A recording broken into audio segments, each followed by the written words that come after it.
គូចរលើកំណត់មាគានៃការធ្វើសមាហរណកម្មនយោបាយទេសចរជាតិ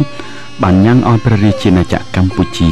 មានមោទនភាពក្រៃលែងតាមការដឹកនាំរបស់រាជរដ្ឋាភិបាលបានជំរុញវិស័យមួយនេះកំពុងត្រូវលើកមុខមាត់ព្រះរាជាណាចក្រកម្ពុជានៅលើឆាកជាតិនិងអន្តរជាតិដែលធ្វើឲ្យពិភពលោកបានទទួលស្គាល់ថាព្រះរាជាណាចក្រកម្ពុជាពិតជាមានមោទនភាពដ៏មហិមានៃខឿនវប្បធម៌ជាតិនិងមានបេតិកភណ្ឌអរិយធម៌វិសេសវិសាលពុំអាចកាត់ថ្លៃបានសម្រាប់មនុស្សជាតិខណៈនេះព្រះទិននគរក៏ពុំបានបង្អង់នៅឆោពាន់របស់ខ្លួនឡើយតែផ្ទុយទៅវិញលោកកាន់តែបង្កើននៅកម្ដៅរបស់ខ្លួនស្ទើរតែទ្រាំពុំបានប៉ុន្តែពុំថ្មីឡើយសម្រាប់ក្រុមការងាររបស់យើងពួកយើងទាំងអស់គ្នាបានបង្កើនសមត្ថភាពទ្វេឡើងដើម្បីផ្ដិតយករូបភាពនៃប្រាសាទអង្គរវត្តឲ្យបានល្អស្អាតបញ្ជាក់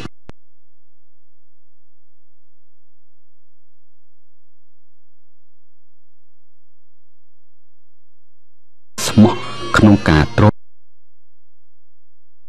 ចលនាផ្សព្វផ្សាយវប្បធម៌ជាតិនេះឲ្យកាន់តែមានភាពល្បីល្បាញទ្វេឡើងលើសកលលោកកាលដែលយើងបានទស្សនាប្រាសាទអង្គរវត្តពេលណា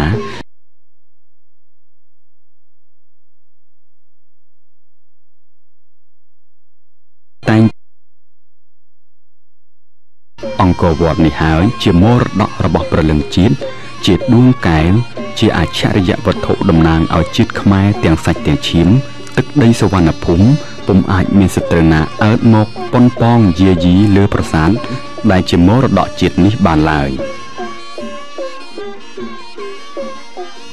រួមសេចក្តីមកយើងទាំងអស់គ្នាដែលបានកើតមកជាជនជាតិខ្មែរមានសេចក្តីមោទនភាពជាតិខ្លាំងណាស់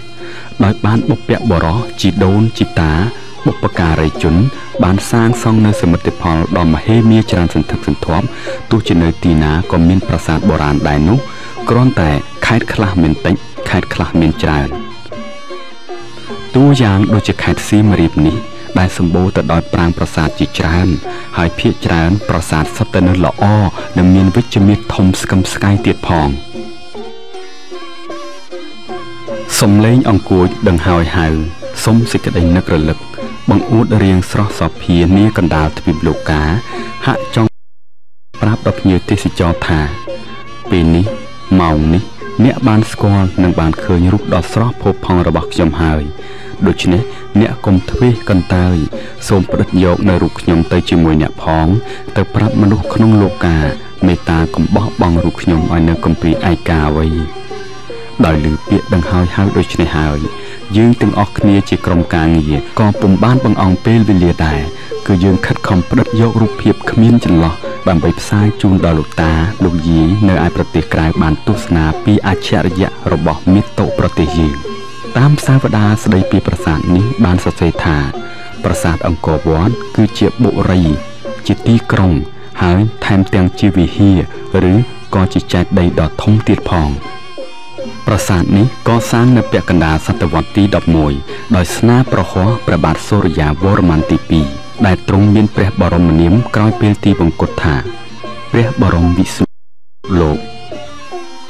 ផ្ទៃទាំងមូលនៃប្រាសាទរួមបញ្ចូលសរុបទាំងស្រះបោខរណីដែលមានទទឹង800ម៉ែត្រផង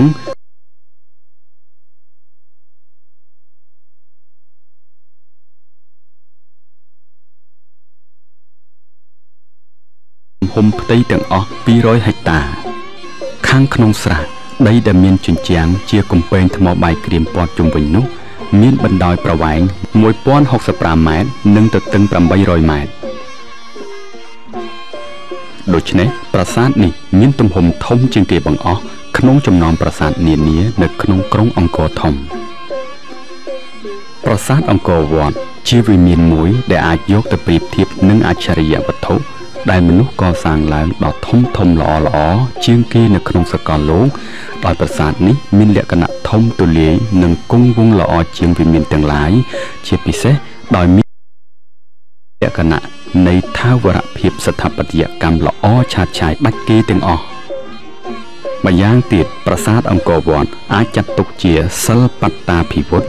ដោយសំអាងទៅលើຂະຫນាតផែនទីសម្អិតសម្អាងត្រឹមត្រូវសមសួនក្រៃលែងទៅលើសមាមាត្រនៃខាងសុគតមរមនានិងការបរិសុទ្ធនៃរេខាស្ថាបត្យកម្មយ៉ាងកម្រ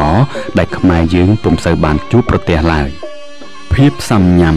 ស្មុគស្មាញនៃសិល្បៈវិស័យនៃការឆ្លាក់ប្រកបនូវភាពប៉ិនប្រសប់យ៉ាងចំណានអាចចាត់ទុកជាទីស្ញើសរសើរក្រៃលែងណាស់ព្រះវិហារប្រាសាទអង្គរវត្តមានទំនាក់ទំនងទៅលើអទាំងឡាយដែលកើតឡើងអាចចាត់ទុកជាវិមានមួយប្រកបទៅដោយការតាក់ទាញយ៉ាងជិតស្និទ្ធទៅនឹងទស្សនៈទានដោយសំអាងទៅលើឯកភាពនិងសណ្ដាប់ធ្នាប់បុរាណដែលកើតមកពីសមប្រមាណអាស្រ័យហេតុនេះប្រាសាទអង្គរវត្តសឲ្យឃើញនូវថ្វីដៃនៃបលានុភាពនិងវិចារណញ្ញាណរបស់ខ្មែរយើងសម័យបុរាណភាពរស់រវើកនៃក្បូរក្បាច់បានបញ្ជាក់ពីទឹកចិត្តស្មោះស្ម័គ្រនិងការលើកស្ទួយជួសជុលឡើងវិញដោយអន្លើជាការបញ្ជាក់ពីការគាំពៀនិងថែរក្សាងាយដល់ភាពបាក់ស្រុកបន្តទៀតខ្លាចក្រែងមានការបាត់បង់ភាពអច្ឆរិយៈមួយអន្លើទៀតដែលអ្នកទស្សនាចរត្រង់ប្រាថ្នាចង់ទស្សនានោះគឺថានៅពេលព្រះសូរិយារះពីទិសខាងកើតនាពេលព្រឹកព្រលឹមដំណើរគោចររបស់ព្រះទនគរបានជះឆោពាន់ភ្លឺបែកសាយហាក់បីដូចជាប្រាសាទអង្គរវត្តផុសឡើងនៅកណ្ដាលភ្នំមាសភ្នំពេជ្រមានពន្លឺចិញ្ចាចិញ្ចែងគួរឲ្យស្ញប់ស្ញែងចង់គយគន់តាមឯកសារប្រវត្តិសាស្ត្របានបញ្ជាក់ថាប្រាសាទអង្គរវត្តសាងឡើងក្នុងដើមសតវត្សទី12ដោយព្រះបាទសូរ្យវរ្ម័នទី2កសាងក្នុងឆ្នាំ1113ដល់1150ដើម្បីឧទ្ទិសថ្វាយដល់ព្រះវិស្ណុក្នុងព្រហ្មញ្ញសាសនាហើយបើតាមស្ថាបត្យកម្មប្រាសាទអង្គរវត្តនេះមានលក្ខណៈល្អវិចិត្រដែលបង្ហាញនូវលក្ខណៈសិល្បៈខ្មែរដ៏ល្បីល្បាញមហាអស្ចារ្យដ៏កំពូល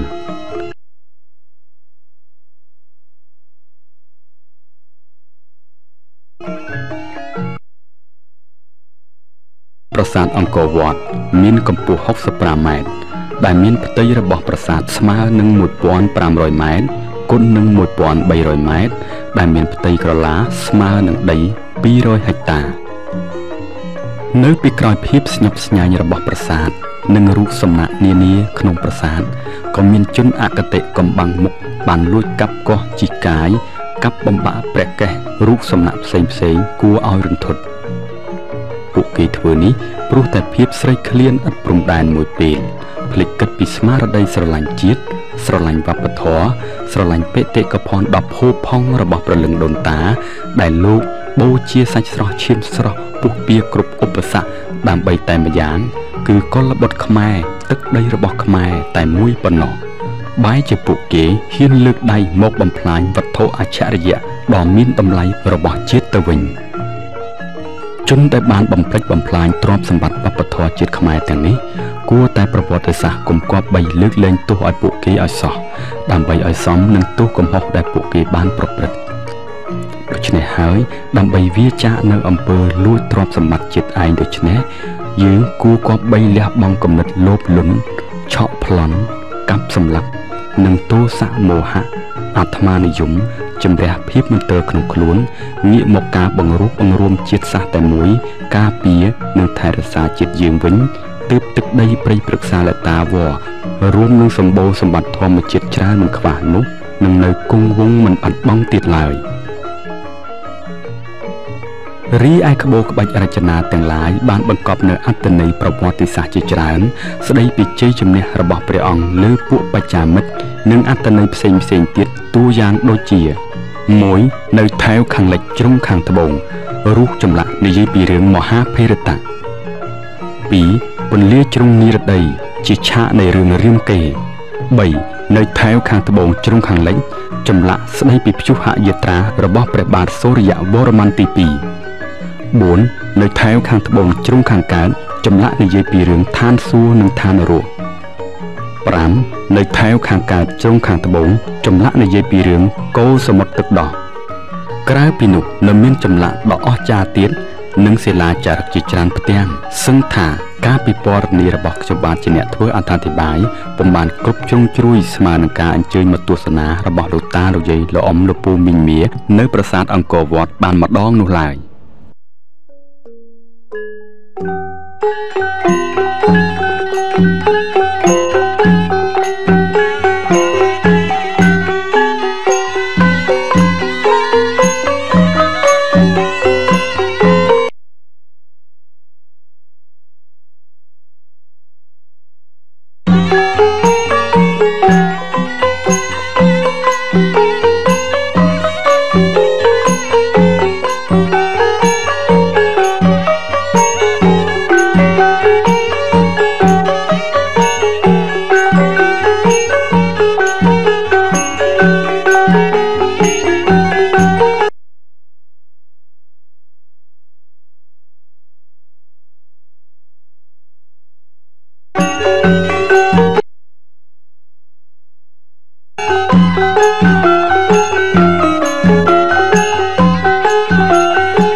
ការឃ្លាតឆ្ងាយពីការទស្សនាប្រាសាទអង្គរវត្តយ៉ាងជក់ចិត្តនោះបានញ៉ាំងឲ្យយើងមានភាពសប្បាយរីករាយឥតឧបមាដោយបានឃើញនូវភាពអស្ចារ្យនិងមហិមានៃស្នាដៃស្ថាបត្យកម្មប្រាសាទគ្មានគូប្រៀបនិងអត្ថន័យជាច្រើនទៀតបង្កប់នៅក្នុងរឿងវប្បធម៌ជាតិរហូតដល់ភ្លេចខ្លួនធ្វើឲ្យក្រុមការងារយើងបានប្រកាសខ្លួនមកដល់ប្រាសាទភ្នំបាខែងទៀតហើយប្រាសាទភ្នំបាខែងជាប្រាសាទមួយដែលបុព្វបុរសសាងស្ថិតនៅលើភ្នំធម្មជាតិហើយត្រូវបានចាត់ទុកជាប្រាសាទភ្នំដោយគេឃើញតួប៉ម5ខ្វែងគ្នានិងមាន5ថ្នាក់ប្រាសាទភ្នំបាខែងកសាងឡើងនៅចុងសតវត្សទី9និងដើមសតវត្សទី10ក្នុងរជ្ជកាលព្រះបាទសោរ្យវរ្ម័នទី1ឆ្នាំ889ដល់ឆ្នាំ910ដោយគោរពព្រហ្មញ្ញសាសនាភ្នំបាខែងមានកម្ពស់65ម៉ែត្ររីឯប្រាសាទមានកម្ពស់109និងកម្ពស់45ម៉ែត្រប្រាសាទនេះត្រូវបានបុព្វបុរសសាងសង់ឡើងតំណាងឲ្យភ្នំព្រះសុមេរុប្រាសាទភ្នំបាខែងនេះជាទីចំណាប់អារម្មណ៍របស់ភ្ញៀវទេសចរជាខ្លាំងគឺថាភ្ញៀវនឹងឡើងមកស្រូបយកខ្យល់អាកាសបរិសុទ្ធនៅពេលល្ងាចនិងថតរូបព្រះសូរិយាហៀបអាស្ដង់គត់ដែលមានរស្មីក្រហមព្រឿងស្រទន់គួរជាទីមនោរម្យ